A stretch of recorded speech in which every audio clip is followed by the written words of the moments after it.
de la, la deformación que vamos a hacer a hipersuperficie es una función que es no lineal. Entonces, lo único es que las slides están en inglés, pero claro, la charla será en español, pero que eso no sea algo negativo. Entonces, ¿cómo tengo planificada la charla? Es hacerles una motivación, introduciendo algunos conceptos, y la motivación la vamos a enfocar pensando en el flujo de la curvatura media, que eh, de algún punto de vista es lo que uno quiere generalizar, considerando otro tipo de deformaciones. Y para luego nos vamos a centrar ya de un punto de vista más de geometría diferencial con estas solitones por traslación que los vamos a llamar gamma translators. Bien, entonces la primera gran definición, que es tener un flujo geométrico extrínseco. Entonces, primero vamos a partir con una inmersión, a la cual le vamos a llamar también dato inicial, de una hipersuperficie en Rn. No tiene por qué ser Rn realmente, puede ser cualquier espacio ambiente riemanniano, pero ya en Rn tenemos suficientes cosas que nos puedan interesar. Entonces, un dato inicial diremos que va a evolucionar por un flujo gamma de esta forma. Si existe una curva en el espacio de las inmersiones, tal que la velocidad es proporcional al normal, y lo vamos a ponderar por esta función gamma, que es una función que la vamos a llamar una función de curvatura, pero antes de entrarnos en lo que es eso, lo vamos a pensar que es una función que está evaluada en las curvaturas principales de nuestra inmersión. Y básicamente eso. En teoría, eh, podemos dedicar un tiempo en existencia unicidad, pero eso en realidad lo vamos a asumir porque nosotros nos vamos a interesar en soluciones particulares de esta ecuación. Entonces, solamente para recordar eh, qué son las curvaturas principales, por si hay alguien que está empezando en el mundo de la geometría diferencial.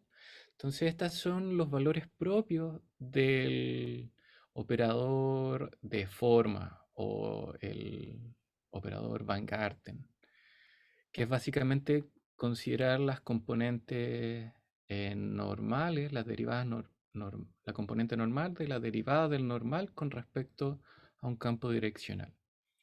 Entonces, esto nos da una transformación lineal del espacio tangente en un punto, y por tanto transformación lineal podemos escribirla en una base, y de la base tenemos una matriz, y de la matriz ya podemos hablar de toda la teoría que uno conoce.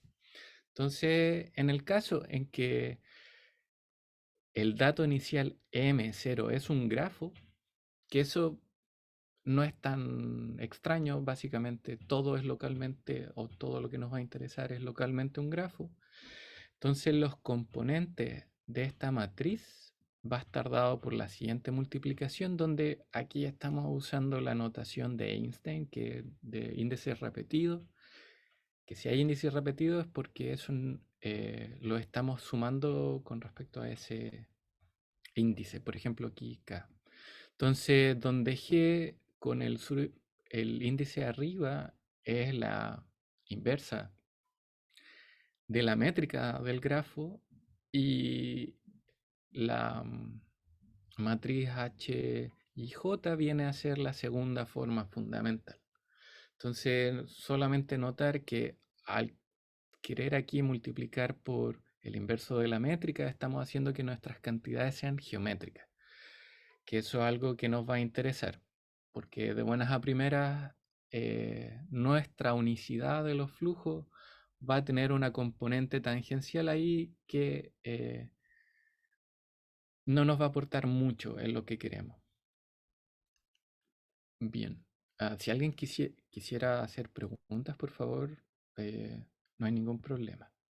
Entonces, vamos ahora con el caso del flujo de la curvatura media, donde, bueno, si ya llevan tiempo estudiando la curvatura media, generalmente uno suma las curvaturas principales y divide por n. En este caso, solamente las vamos a sumar. Que algo que en geometría diferencial parece que eso no gusta tanto, pero bueno, es solo un número. Entonces, nuestro flujo de curvatura media, vamos a ver que nuestra función gamma es en realidad la traza de nuestro operador de forma, y lo que vamos a hacer cuando lo apliquemos, por ejemplo, a una esfera, a un cilindro o a algún hiperplano, es que vamos a mantener en cierto modo esa forma. Y lo que va a pasar, por ejemplo, con una esfera es que ésta se va a contraer hasta que colapse hasta un punto. El cilindro se va a contraer hasta que uno vea una recta. Y bueno, un plano va a quedar igual. Hay que pensar que la curvatura media de un plano es cero. Entonces lo que estamos diciendo es que es una solución estática. Y también así como cualquier superficie mínima o hipersuperficie mínima. También en cualquier contexto en el espacio ambiente en que estemos. Entonces, estos ejemplos son rápidos de calcular porque la inmersión que uno va a considerar va a ser algo así como que depende del radio, y luego la ecuación me va a devolver una ecuación diferencial ordinaria que va a ser fácil de resolver. Y de hecho lo que vamos a ver con eso es que van a mantener la forma, pero se van a estar contrayendo hasta que colapse. Entonces, propiedades súper importantes del flujo de curvatura media, o el flujo H, si lo quieren llamar así también, es que es el flujo gradiente del funcional de área. Y eso es básicamente decir que si uno quiere ver cómo varía el área mediante mi flujo, entonces vamos a ver que aparece esta cantidad. Entonces, en el caso particular en que no estemos con el flujo de curvatura media y estemos con un flujo gamma cualquiera, entonces vamos a ver aquí en vez de un h cuadrado, un h por gamma. Entonces eso también se va a prevalecer en general. Pero el tema particular de que sea el flujo gradiente va a dar toda una formulación variacional que es muy cómoda de tener, que en el caso general ya se pierde. Y la otra observación importante es que el flujo de curvatura media es un análogo geométrico del flujo del calor. Y eso es básicamente porque la curvatura media, y bueno, también porque estamos en RN, es la traza del hessiano, visto el hessiano de la variedad. Entonces, con esta formulación uno podría pensar, bueno, conozco algo del flujo del calor, sé que existe el concepto del principio del máximo, que a nuestro punto de vista va a ser algo así como que tengo cierta cantidad, que puede ser un tensor o bien una función, que tiene cierto signo en mi dato inicial. Entonces, lo que va a pasar en la mayoría de los casos con el flujo de curvatura media es que esas cantidades se van a prevalecer, se van a mantener.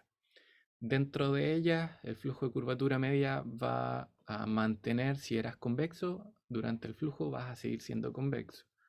Y también así con diferentes medidas de medir la convexidad de tu dato inicial. Que eso es algo interesante, muy útil para ciertas aplicaciones, pero también para motivar el estudio de flujos geométricos que no sean necesariamente la curvatura media, es que con otra función ahí de las curvaturas principales vamos a mantener distintas cantidades eh, mediante el flujo. Por ejemplo, con otras funciones, la convexidad no necesariamente se va a mantener y de hecho se puede perder. Hay contraejemplos de eso. Bien, de los ejemplos ya vistos de la esfera, el cilindro, bueno, en el caso de las superficies mínimas es lo que a uno le gustaría, tomar algo, deformarlo de cierta manera y decir, miren, tengo una superficie mínima, cuál es, etcétera. Antes de eso hay que pasar por el tema de las singularidades. Si partimos con algo compacto, nuestro principio del máximo del flujo nos va a decir, ok, si tienes algo compacto y lo encierras en una esfera grande, que lo contenga obviamente, esta esfera ya vimos que va a colapsar en un punto. Entonces algo extraño tiene que pasar con nuestra superficie compacta. Entonces uno de los resultados que motivaron esta teoría de estudiar los flujos geométricos extrínsecos es que, y esto es un resultado de Huysken, como del 94, 96, que dice que si tomas algo convexo, y esto también en cualquier ambiente riemanniano, si tomas algo convexo, en el sentido de que las curvaturas principales son no negativas, entonces va a colapsar en un punto en tiempo finito. No tan solo eso, tú puedes hacer una renormalización del flujo y todo lo que vas a ver son esferas contrayéndose a un punto. Entonces, con eso ya se resuelve más o menos qué va a pasar con las cosas compactas y convexas. Entonces, ¿qué pasa si empiezo a soltar un poco de convexidad? Por ejemplo, consideremos que esto en inglés le llaman dumbbell, no sé cómo lo llamarán en México, yo lo llamo mancuerna, que es como lo que uno haría para hacer pesas, para generar musculatura en las manos. Sí, se entiende igual. Muchas gracias. Entonces, en este ejemplo particular, tenemos un cuello que es algo así como un cilindro y en los extremos dos esferas. Entonces, lo que va a pasar es que la curvatura media acá eh, se va a hacer cada vez más grande eh, y por tanto nuestro cuellito se va a hacer cada vez más chico. Y puede llegar el caso, de hecho es una manera de buscar dónde ocurren estas singularidades, en que esto colapse de tal manera en que en ese punto perdamos ser una inmersión, por ejemplo, porque ahí al menos puedo dibujar dos espacios tangentes. Y eso no nos gusta generalmente. O bien queremos decir qué está pasando aquí, cómo podemos evadirlo, etcétera. Bien, entonces con esto, una cantidad que vale la pena observar es la norma de la segunda forma fundamental, o bien si lo queremos expresar de manera como geométrica, sería ser la norma euclidiana de mi vector de curvaturas principales también. Entonces, si esta cantidad no es acotada, lo que va a pasar es que va a ser siempre mayor o igual que esta cantidad acá. Entonces, con eso podemos observar que cuando nuestro t pequeñito está yendo a este t donde todo está colapsando, es porque nuestra norma de la segunda forma fundamental está explotando. Entonces, con eso nos podemos permitir definir dos tipos de singularidades. Una de ellas va a ser tipo 1, si somos como un O grande de esto, y tipo 2, si no. Entonces, y notar que en el caso de una esfera, un cilindro, estamos justamente en el caso de tipo 1, que eso es súper interesante. Y de hecho uno las suele llamar como singularidades más amigables. De hecho, a último tiempo en el arXiv han subido varios papers con lo que se llaman singularidades genéricas, que son en torno a de este tipo, o bien veo cilindro de esfera y cómo y qué puedo hacer con ellos. Son unos papers bien cototos, bien técnicos también, pero que están en ese espíritu de poder decidir qué voy a ver si tomo cualquier cosa, básicamente, más o menos.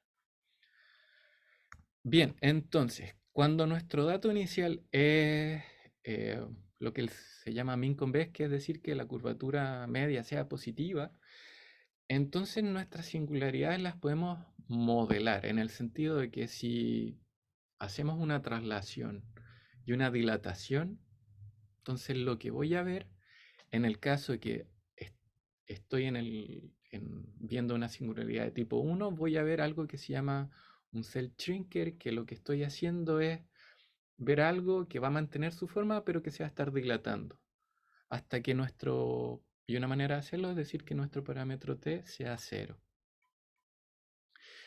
Y si vemos una singularidad de tipo 2, que son las más difíciles de tratar en cierto modo, lo que voy a ver es lo que se conoce como un solitón de traslación, que va a ser una solución del flujo, pero que va a evolucionar solamente bajo traslaciones, bajo una dirección unitaria fija.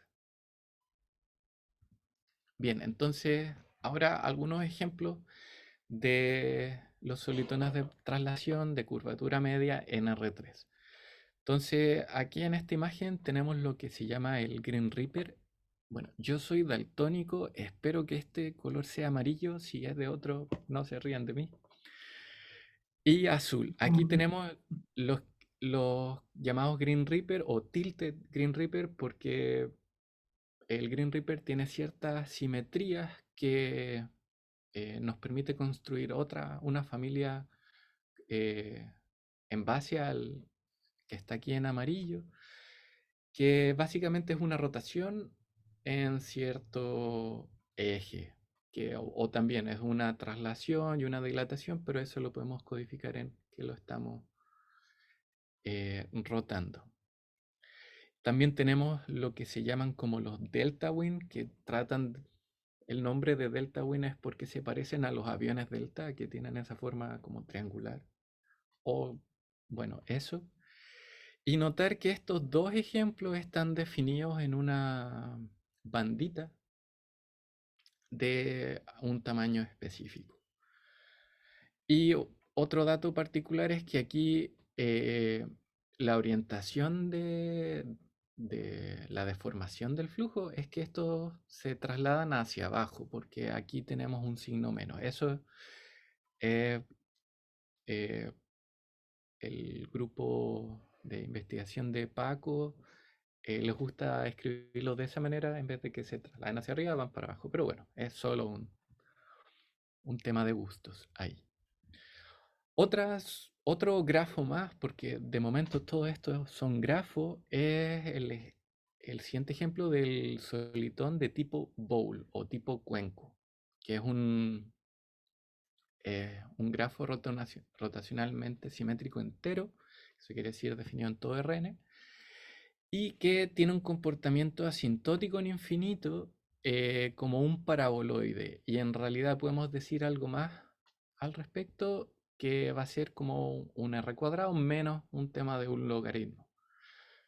Pero que el término cuadrático es el que prevalece. Y de hecho, ese r cuadrado es, cierto modo, importante porque desde el punto de vista más de análisis de esta teoría, tener un exponente un poquitito menor que el número áureo, que es eso algo llamativo, pero que sucede como un tecnicismo, donde uno puede aplicar distintos resultados de compacidad con estas soluciones.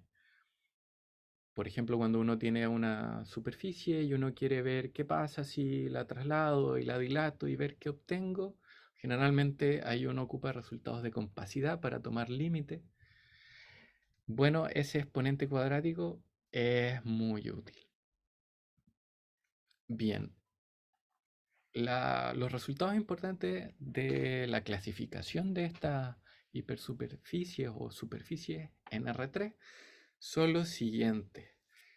En el 2012, Wang probó que el solitón tipo cuenco es único dentro de grafos enteros, convexos.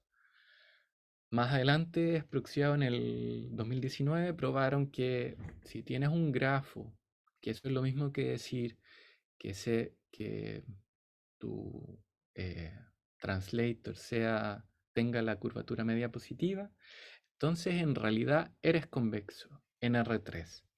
Entonces, por tanto, sucede que el solitón de tipo Boole es único dentro de todos los grafos enteros. Por otro lado, Charillari en el 2015 probó que si tienes un grafo completo, eso quiere decir que en el borde mi función U se está yendo a infinito, o menos infinito si te gusta invertir las cosas. Entonces, el dominio tiene que ser una bandita. Una bandita, o bien puede ser un semiespacio, o bien todo R2. Y ya en el 2019 se hizo una clasificación de todos los grafos que sean solitones por traslación en R3 de la curvatura media y que son justamente los que les acabo de mostrar, los Green Reaper, los Delta Wind y el Bowl. Y de hecho, ellos mostraron, Paco, Hoffman, Ilmanen y White, que también no hay ningún translator en semiespacio. Entonces, la motivación de querer entender los translators es poder caracterizar cuándo alguno de ellos me va a aparecer cuando aplique el flujo de la curvatura media cerca de una singularidad de tipo 2. Entonces, básicamente lo único que puede aparecer por otras cantidades geométricas importantes, como es el caso de la... ay, que se me va el nombre. Lo recordaré luego. Hay distintas cantidades que te dicen cuándo va a aparecer y el único que puedes es el bowl en realidad. Bien, entonces ahora vamos con el tema de cualquier función de curvatura. O bien, si lo quieren ver del punto de vista parabólico, porque estamos con ecuaciones de evolución, la función velocidad. Entonces vamos a pedir que nuestra función de curvatura satisfaga lo siguiente, que esté definida en un cono simétrico abierto que contenga el cono positivo. Eso es porque desde el punto de vista de las ecuaciones diferenciales, la condición de ellipticidad o de ser parabólico, que en este caso es esa, se mantenga. Además vamos a pedir que gamma sea simétrica, pensando en la curvatura media, que es la suma de las curvaturas principales, que sea suave obviamente, además que sea creciente en cada variable, y eso de nuevo para tener el tema de tener ecuaciones o trabajar con ecuaciones elípticas, y algo más geométrico o algo que al menos satisface la curvatura media es que sean homogéneas. Eso quiere decir que si las dilatamos por alguna constante, entonces es lo mismo que haber dilatado la función de curvatura. Entonces es importante mencionar que toda función de curvatura, o en realidad función suave y simétrica, la podemos escribir como una función suave de los polinomios elementales simétricos. Entonces, solamente para recordar, en R3, n igual a 3, aquí tendríamos el análogo a la curvatura media, aquí tendríamos el análogo a la curvatura escalar y aquí la curvatura gaussiana. Y en realidad cualquier función simétrica en estas variables. Entonces, si queremos ahora las cosas homogéneas, ejemplos importantes de funciones de curvatura son los siguientes. Por ejemplo, uno bien sencillo, solamente tomar la raíz késima de uno de ellos, o bien tomar el cociente 2 a 2 de ellos, o bien, de manera más general, toma el cociente de no necesariamente 2 a 2, sino con un SK y un SL, pero toma la raíz para que sea un homogéneo. Particularmente estas tres funciones son cóncavas. Eso quiere decir que si uno mira el hessiano como función, en este caso de Rn a R, va a ser definido negativo. Y además el cono en el cual todas las propiedades que ya mencioné se satisfacen aquí, los, en los conos de Garlin, o en realidad no sé cómo pronunciar esa A con un circulito, pero Garlin. Bien, entonces, ¿qué va a ser para nosotros un gamma translator? Va a ser una superficie o una hipersuperficie tal que en todos sus puntos se va a satisfacer esta ecuación que va a ser tu función curvatura igual la n más un componente del normal unitario.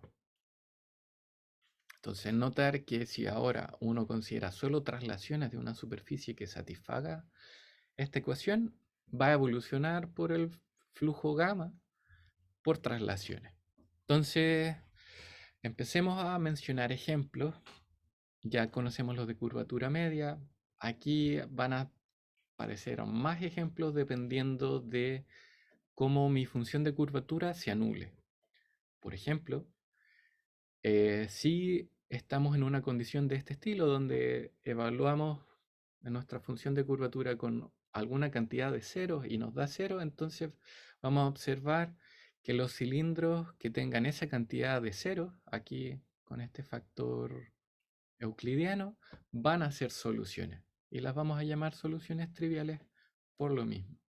Entonces, si nuestra función de curvatura admite que en el vector de ceros nos dé cero, entonces vamos a tener que los hiperplanos van a ser también soluciones. Pero notar que los hiperplanos tienen que ser verticales porque queremos que esa cantidad también sea cero. Bien, algunos ejemplos. Si, por ejemplo, tenemos que nuestra función de curvatura en este vector es positiva, entonces podemos considerar que en nuestro zoológico de ejemplos tenemos los bien llamados los cilindros de tipo Green Reaper, que fueron los que ya les mostré anteriormente, que básicamente tomar la curva que satisface la ecuación con en realidad una variable, que ahí nos va a devolver la curva Green Reaper, que es esta de acá, con el coseno de teta siendo 1. Y si lo producteamos esa curva con un factor totalmente geodésico, o sea, un r a la n menos 1, vamos a tener nuestro cilindro tipo Green Reaper y de la misma manera, como nuestra función de curvatura es una homogénea, es suficientemente buena, las Tilted Green Reaper también van a aparecer como soluciones, pero de la función de curvatura normalizada. Porque si no, lo que vamos a ver es que los cilindros tipo Green Reaper evolucionan por traslación, pero no van en dirección unitaria, sino que van con una dirección con más o menos peso dependiendo del numerito C aquí. Bien, también tenemos las soluciones de tipo bowl de manera general. Entonces, aquí yo quiero dedicarme me voy a detener un poquito porque no es algo evidente a buenas y primeras y que vale la pena mencionar algunas cosas. Entonces, las soluciones de tipo bowl de nuevo van a ser grafos rotacionalmente simétricos, estrictamente convexos y completo. Eso quiere decir que en el borde, si es que tengo un borde, porque en algunos casos sí los hay en mi dominio, cuando me voy para el borde estoy explotando, me estoy yendo a infinito. Entonces, aquí suceden dos cosas. Una es que dependiendo de la función curvatura, que eso lo voy a explicar en un par más de diapositivas, es que o bien definidas en un disco o bien en todo o bien son enteras. Entonces, para agregar más información de esto, la ecuación de función de curvatura igual a la última componente del normal se traduce ahora a una ecuación ordinaria de primer grado, porque si volvemos para atrás aquí tenemos primeras derivadas, segundas derivadas, entonces no hay ninguna dependencia a priori de, de la función en sí, lo cual es muy cómodo porque estamos trabajando con una EDO de primer grado y la unicidad que vamos a querer buscar entonces va a ser módulo, agregar constantes, que eso se nos traducen en traslaciones, lo cual está perfecto. Entonces notar que de lo que va a quedar, vamos a ver aquí una función f que va a depender de este cociente. Y esta función viene de aplicar el teorema de la función implícita a la ecuación gamma con estas coordenadas igual a 1. La razón de eso, cuando somos rotacionalmente simétricos, moralmente tenemos dos curvaturas principales. Una de ellas va a tener eh, multiplicidad, no importa. Y esta ecuación, como la función gamma es creciente en cada variable, no vamos a tener ningún problema en poder escribir nuestra f de manera única. Entonces, como vamos a hablar de grafo, vamos a creer que nuestro grafo parta en el origen. Entonces, de buenas y primeras, aquí vamos a ver a priori una singularidad. Si queremos también que partamos con gradiente o la primera derivada de u sea 0. Entonces, eso es solamente una singularidad de cómo estamos escribiendo las cosas. No es una singularidad que se va a ver reflejada en nuestra superficie. En temas de ejemplos, ¿cómo es esta f para tomar la raíz caésima del polinomio elemental simétrico? Vamos a ver esta función. Y para el cociente, vamos a ver esta otra. Entonces, notar que por más que uno quiera unificar toda esta teoría,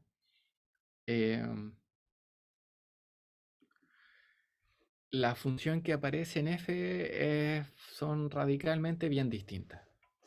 Por ejemplo, para la raíz décima del polinomio elemental simétrico, vemos que esta función va a tener problemas pensando en x, o sea, en este caso sería cuando nuestra función pendiente se nos haga 0. Aquí vamos a ya empezar a ver problemas. Pero por otro lado, para los cocientes, la expresión que tenemos acá, esta fracción, no tiene ningún problema.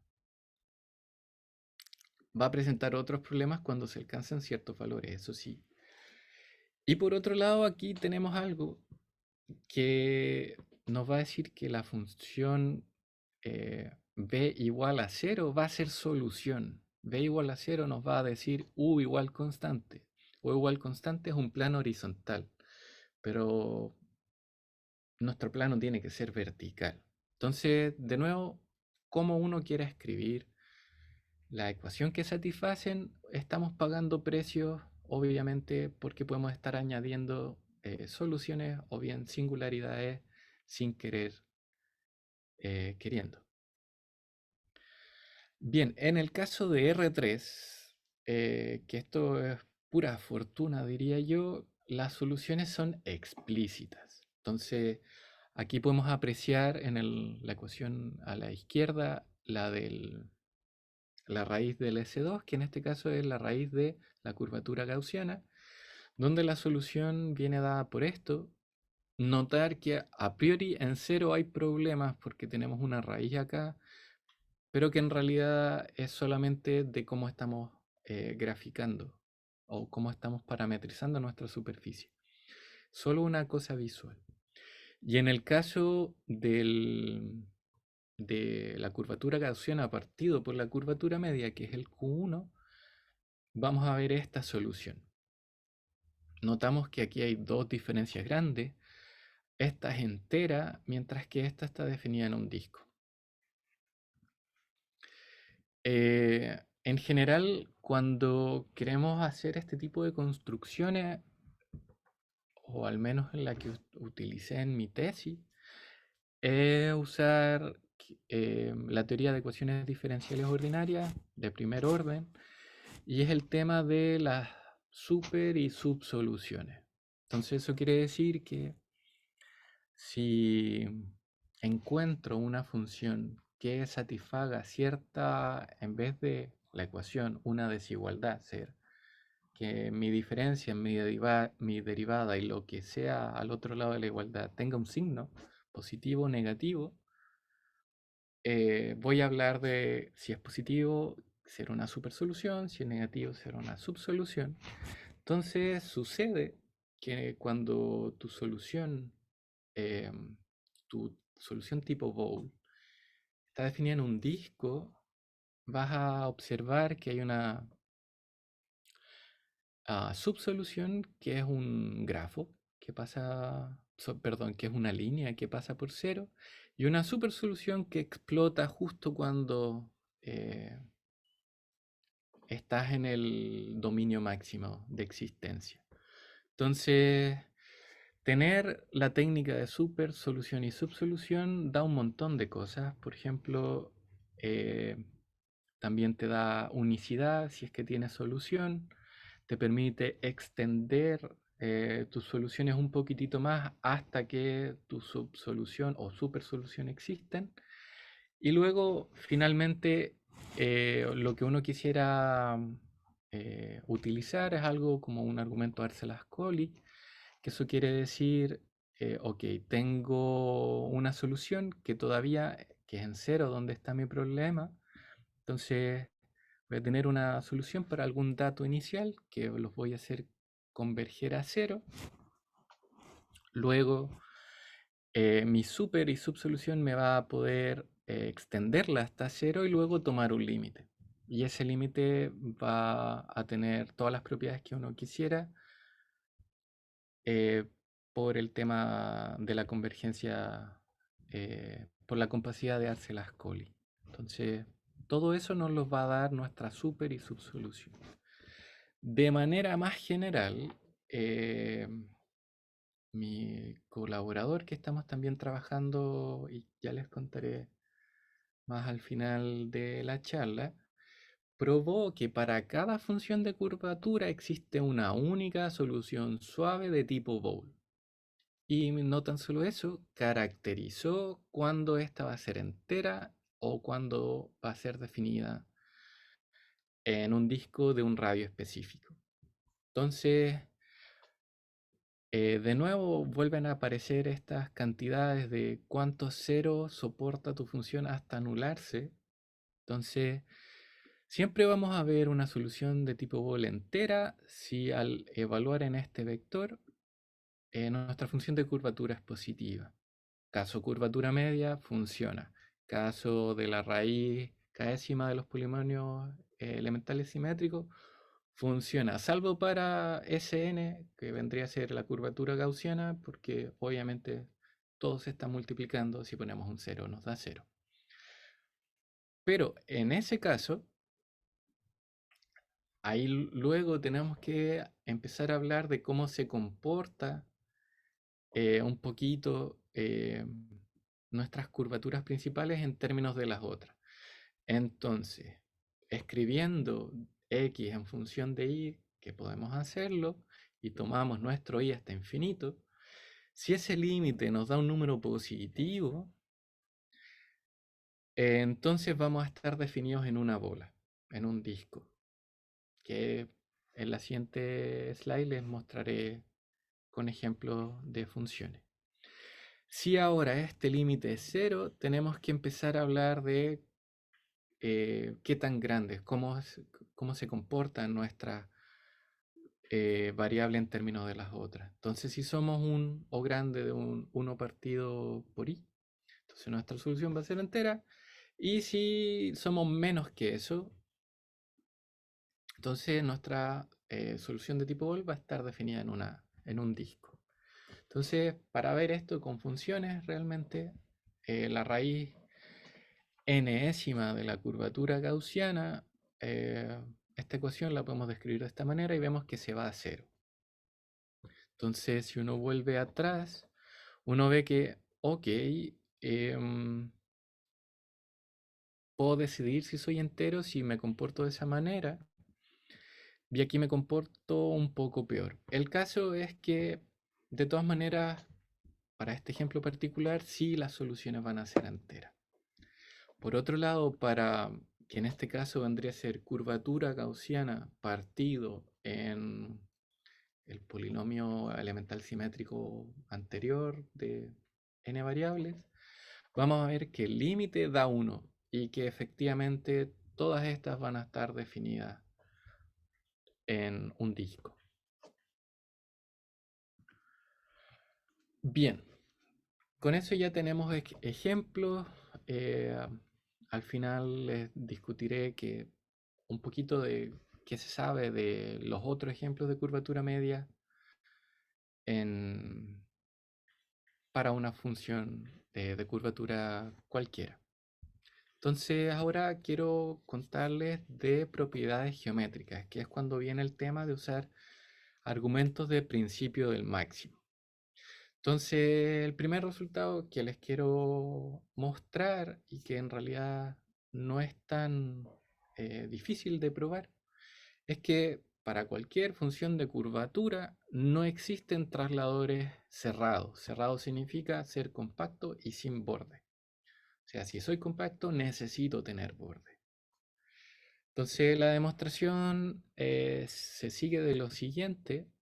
Uno podría tomar cualquier función relativamente buena, por ejemplo, la función altura, que vendría a ser la componente n-ésima de un punto de mi superficie.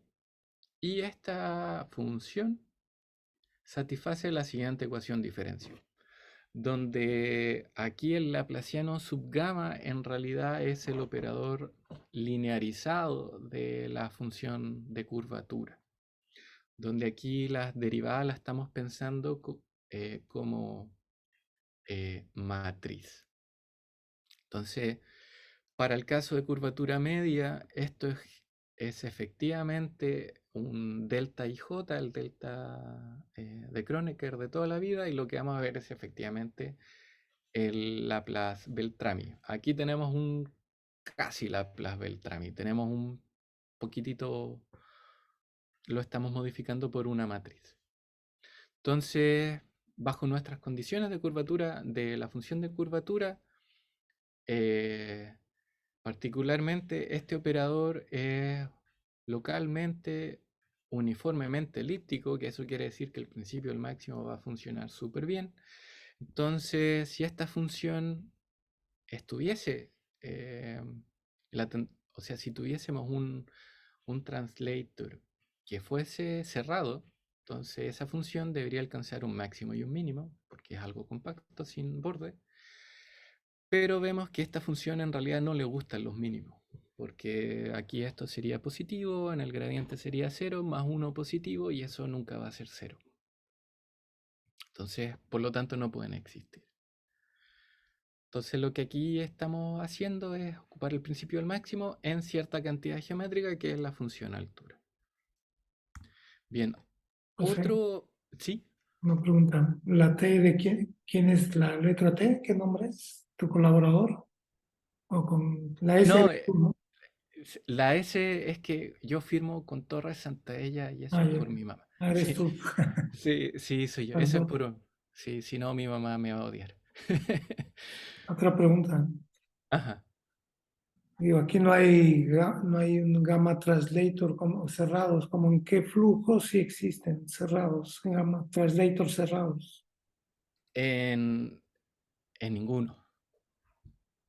Los shrinkers, que esos son los que vienen por otro lado de las singularidades, o bien los shrinkers que son que evolucionan por encogerse, eso sí tiene cerrados. Ya, ok. Gracias. pero los translators no. Gracias. Bien, un siguiente teorema que es algo que seguramente si ya están bien metidos en el mundo de la geometría diferencial nos gusta mucho es tener un principio de tangencia y sobre todo uno interior y uno en el borde. Entonces, ¿qué va a decir esto? Es que si tenemos dos translators para la misma función de curvatura y que estos se toquen de una manera razonable, que es decir, que los normales en ese punto coincidan. Y bueno, eso en el caso interior y en el caso del borde es que además los bordes tengan una intersección transversal y que también los espacios tangentes o que los normales coincidan, entonces las superficies tienen que coincidir.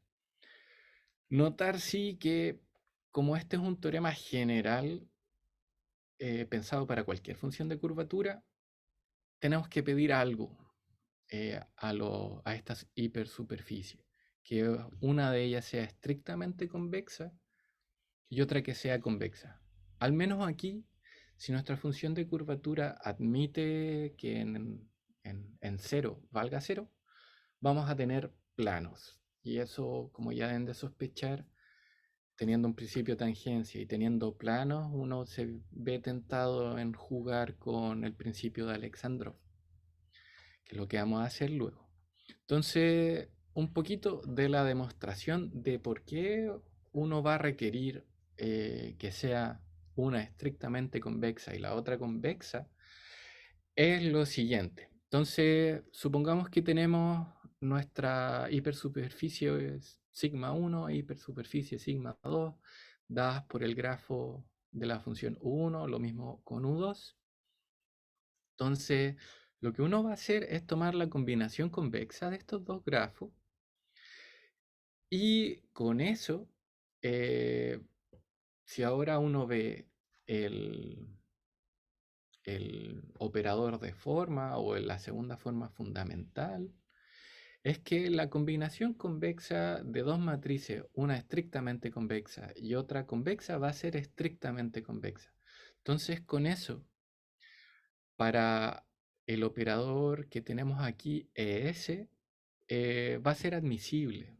No vamos a tener ningún problema en toda nuestra combinación convexa de nuestras dos grafos iniciales.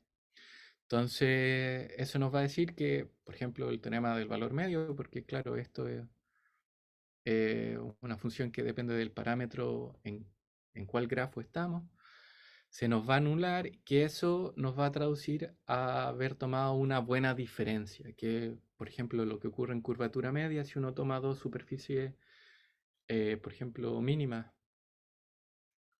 uno toma la diferencia y uno ve cómo es la ecuación de eso, va a aparecer una ecuación lineal buena. Aquí hay que hacer un poquitito más de trabajo, pero claro, pagar el precio de que al menos una tiene que ser convexa, la otra estrictamente convexa. Y luego ya es aplicar el principio del máximo de toda la vida y una propiedad de continuación única, que en el caso de curvatura media también viene gratis porque es una función analítica la curvatura media. Eso se va a traducir en tu superficie y bueno, eso también hay que cambiarlo. Bien, un colorario del principio de tangencia es que si mi solución de Boole está definida en un disco, no puedo tener una solución entera de, de, de la ecuación función de curvatura igual a la última componente del normal. Razón de eso, si fuese, digamos que sigma es esta solución entera, que obviamente tengo que pedir que sea convexa, luego podría tomar mi solución de tipo Bol, que está definida en un disco, que es la que yo llamo aquí C, la traslado lo suficientemente hacia arriba hasta que no se toquen. Luego la empiezo a trasladar hacia abajo hasta que se toquen por primera vez. Como la solución es entera, se van a tocar en un punto interior, van a tener el mismo normal y tienen que coincidir, pero una es entera y otra está definida en un disco, y eso no puede ser. Bien, y el último teorema que eh, todos estos, sí, todos estos están en un paper en el archive por ahora, es el siguiente, que es aplicar el principio de reflexión de Alexandrov, que tenemos un principio de tangencia, tenemos planos, podemos decir algo al respecto. Entonces aquí las hipótesis van a ser un poquito más fuertes. En realidad uno no va a necesitar que sea gama analítica, eso está de más. Uno solamente necesita que sea localmente uniformemente elíptica para ocupar el principio de tangencia. Entonces, cualquier grafo estrictamente convexo definido en un disco o en una bola en RN, que sea asintótico, que esto sí es importante, a un cilindro de radio R, el mismo radio de nuestro dominio, entonces el grafo va a ser rotacionalmente simétrico, en particular por la unicidad de la ecuación eh, que vimos antes, tienen que coincidir o ser un pedazo de eso. Entonces, ¿por qué vamos a querer tener un fin? Porque, bueno, los que están definidos en bolitas son asintóticos a cilindro, porque son completos, y es algo que hay que caracterizar, porque en el caso compacto, uno por lo general, o si hay un borde, uno va a querer que esas simetrías del borde me las herede mi solución. Una otra manera de ver el principio de reflexión de Alexandrov. En este caso vamos a hacer lo mismo, pero no tenemos borde, pero tenemos un fin. Entonces la demostración o al menos el dibujo de la demostración es el siguiente. Supongamos que sigma es nuestro grafo convexo o estrictamente convexo, que va a estar definido hasta R, donde al infinito es un cilindro. Entonces lo que vamos a hacer obviamente es tomar una familia indexada de planos y vamos a querer mostrar que esta familia indexada de planos tal que si eh, toco a la superficie, a sigma, y la reflejo, por ejemplo aquí, si la corto en el punto T2 y la reflejo, lo que refleje esté por encima de lo que sea que esté a continuación, que vendría a ser este sigma menos de acá, donde sigma más es lo que está a partir de ese valor de mi superficie. Entonces, a buenas y primeras, uno aprecia que hay tres tipos de contacto. En el interior, imagínense que esto hubiese tocado en ese punto, por ejemplo aquí, para t igual 1, o bien en el borde, porque al intersectar con un plano estamos generando borde en nuestra hipersuperficie sigma, o bien en el infinito. Pero en cualquiera de todos estos casos, el principio de tangencia te va a decir que en interior no pueden coincidir. Con borde tampoco, y en infinito se tiene que mantener la simetría del cilindro. Entonces eso nos va a permitir mover nuestro plano hasta nuestra familia de planos hasta t igual a 0 o x1 igual a 0, y lo que vamos a haber dicho con eso es que en realidad nuestra translator era simétrico con respecto al plano x1 igual a 0, Y hacerlo de manera general se puede hacer porque la ecuación que nos interesa, que es la curvatura, perdón, la función gamma igual al normal, las curvaturas principales son todas, em, tienen las invariancias que uno desea, la de rotación, entonces los vamos a tener para todo plano vertical. Y por tanto tenemos que ser rotacionalmente simétricos, unicidad de esa ecuación, y por tanto tenemos que ser la solución tipo bol o un pedazo de la solución tipo bol. Bien, ya con esto para ir finalizando, problemas abiertos. Les voy a contar primero de las cosas que estamos haciendo con el chico, con Sati, ya que fue quien probó la existencia de las soluciones de tipo bol para cualquier función de curvatura y la caracterización de cuándo es entero y cuándo no. Estamos haciendo este mismo trabajo para ahora soluciones enteras. Entonces, para eso, claro, no nos sirve tanto tener un fin asintótico, un cilindro, porque ya no lo son, sino van a tener otro comportamiento asintótico que para algunas funciones de curvatura, y decir algunas es poco, es para una gran familia, van a ser como paraboloides, muy parecido al bowl de curvatura media, pero para otras no. De hecho, para otras va a haber un crecimiento exponencial, o bien un poquito más que 2. Si uno tomase un límite ahí, uno vería 2, pero claro, no es el caso. Y de todas maneras, este resultado se va a mantener porque ya teniendo cómo es el comportamiento asintótico, uno ya puede empezar a trabajar. Entonces, un set de problemas abiertos en esta área. Bueno, los Delta Wings fue esa solución que se parecen al avión, que esos todavía faltan por ser construidos.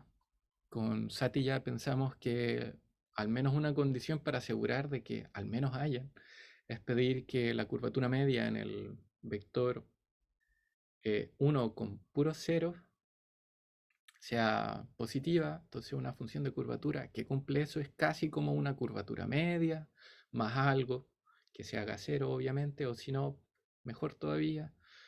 O bien la norma de la segunda forma fundamental, sin el cuadrado, obviamente, para mantener la homogeneidad de todo, más algo y cosas de ese estilo.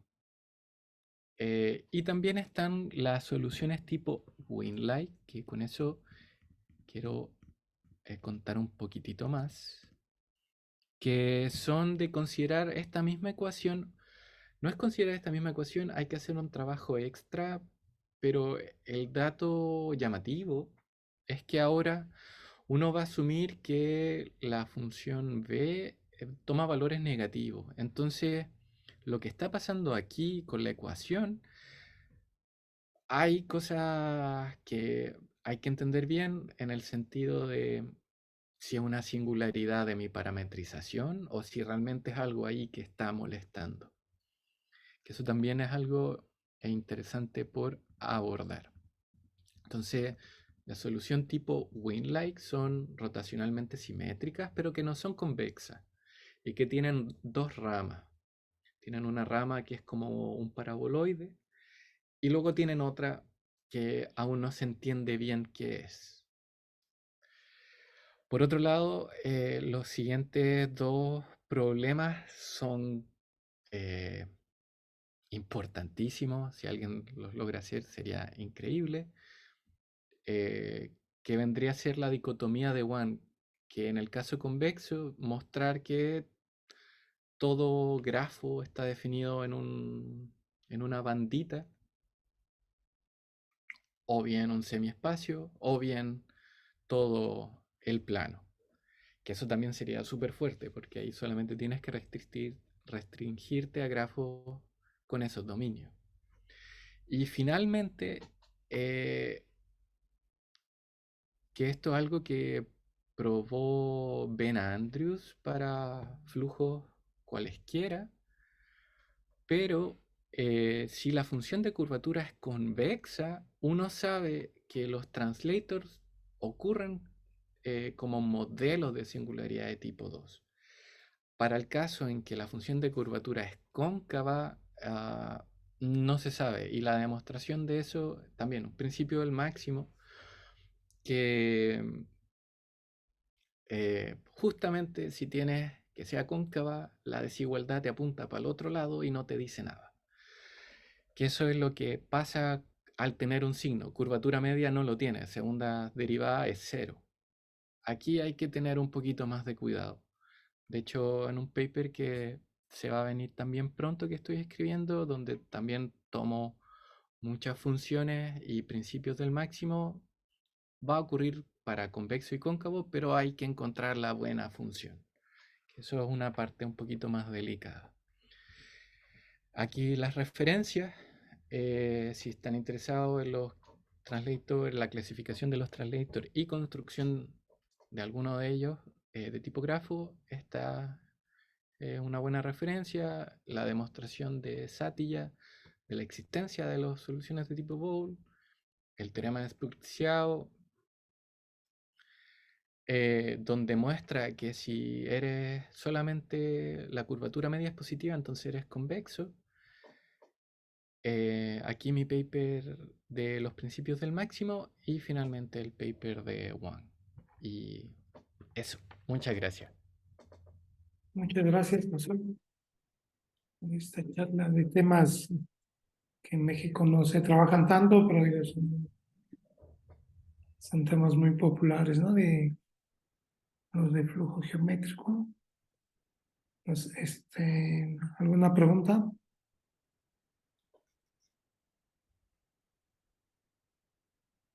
Bueno, mientras alguien más se anima, estos gamma flujos se introdujeron en tu tesis.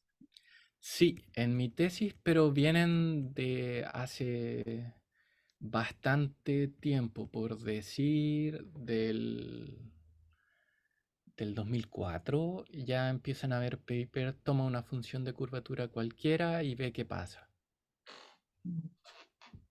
Sí, el flujo de curvatura en media inverso no es, ¿verdad? Gamma flujo. En este caso no, porque vendría a ser menos un homogéneo, pero que también se puede tratar. También hay gente interesada en ello, porque lo que vas a hacer, lo que va a pasar con ello es en vez de estar que tus cosas compactas quieran decrecer área, todo lo contrario, van a querer tener un área creciente cuando tienes uno partido por. Gracias. ¿Alguien más tiene otra pregunta?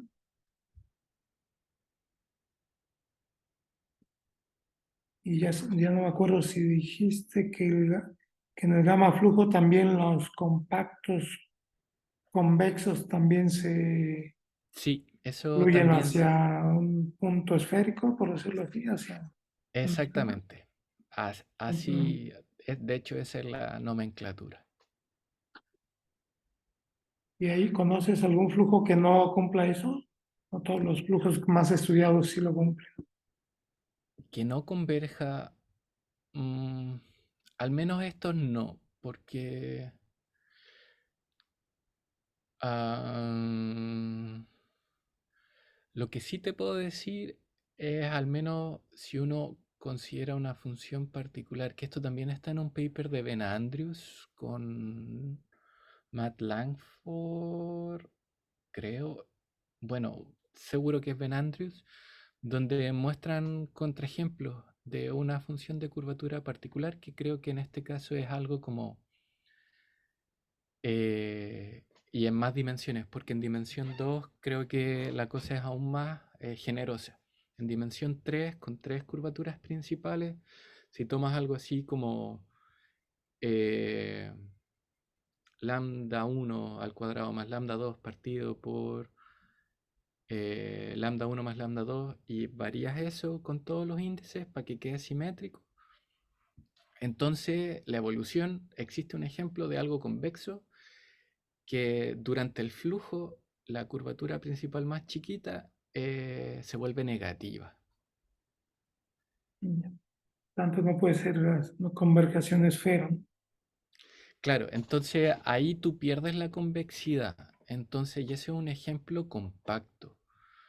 Entonces, si pierdes la convexidad, dudo que puedas estar convergiendo a un punto redondo. Sí, sí.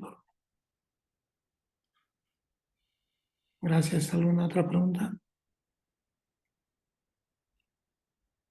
Bueno, el último comentario o pregunta es, me imagino que en los gamma flujos debe estar abierto también estudiar las soluciones autosimilares y, ¿no?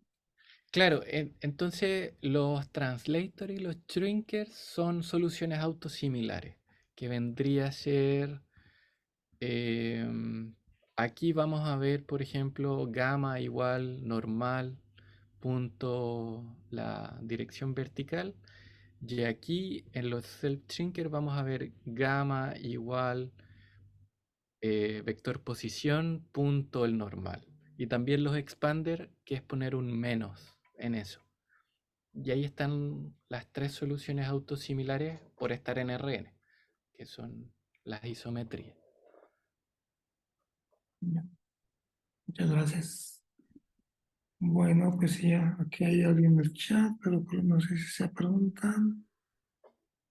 No, solo son agradecimientos.